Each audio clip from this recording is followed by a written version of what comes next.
لو فاكر ان قتل اللاجئين انتصار لامريكا واسرائيل، يبقى لازم تسمع الحقيقه اللي محدش بيتكلم عنها. لان اكبر المستفيدين من اللي بيحصل مش ايران ولا اسرائيل اصلا. جاهز تسمع؟ اسرائيل لما بتقتل قيادي ايراني هي بتبعت رساله للعالم ان ايدها طويله وانها قادره توصل لاي حد. لكن السؤال الحقيقي مش كده. هل ده فعلا غير مسار الحرب؟ قتل اسرائيل اللاجئين ورقه مهمه جدا لاسرائيل، لانها عاوزه تثبت ان ايدها طايله وانها قوه كبيره. لكن الحقيقه اثبتت ان امريكا واسرائيل مش بنفس القوه اللي قعدوا يروجوا ليها من زمان. لو شفت الحروب اللي خاضتها امريكا واسرائيل هتلاقيها ضد ميليشيات مش دول قويه. وحتى مع ضعف النظام الايراني، الا ان الصواريخ الايرانيه ماشيه براحتها قوي في سماء تل ابيب، رغم انها ما ضربتش اهداف قويه تخلي ايران تغير مسار الحرب. لكن في نفس الوقت امريكا واسرائيل نفذوا اللي كانوا عاوزينه، لان قتل القيادات الايرانيه هيدي مجال لقيادات تانية تمسك بعديهم، حتى لو اعلنوا انهم اكتر تشدد من اللي اتقتلوا. الحرس الثوري الايراني شايف ان الدوله الايرانيه في خطر، وان الضربات اللي ايران نفذتها بتديها الصوره الاعلاميه ان ايران انتصر، علشان تقدر تحافظ على الدوله بمفاوضات مش هي اللي تدعو ليه، لكن هتسمح لدول تانية بالتدخل زي مصر. لكن في السياسه الوحيده اللي انتصر لحد دلوقتي هي روسيا والصين. مضيق هرمز مقفول لان ايران هتضرب اي سفينه لحلفاء امريكا، لكن السفن الروسيه والصينيه ماشيين براحتهم جدا في مضيق هرمز.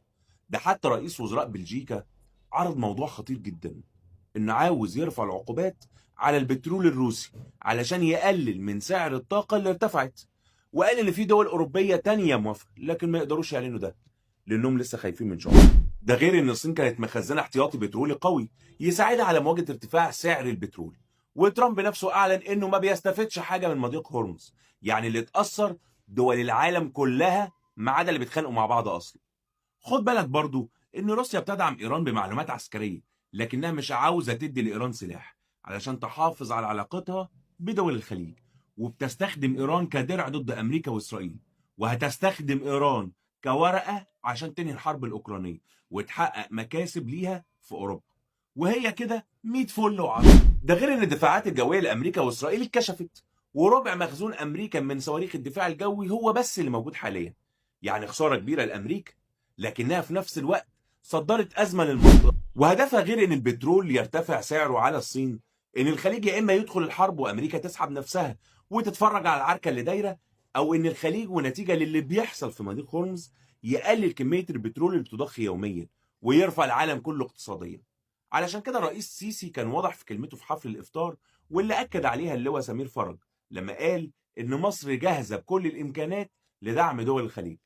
وده غير زياره الوزير الخارجيه بدر عبد العاطي لدول الخليج مع الامارات والسعوديه وقطر وغيرها لدعم الخليج، وانه يحاول يسيطر على الموضوع بعدم دخول دول الخليج او تورطها انها تهاجم ايران.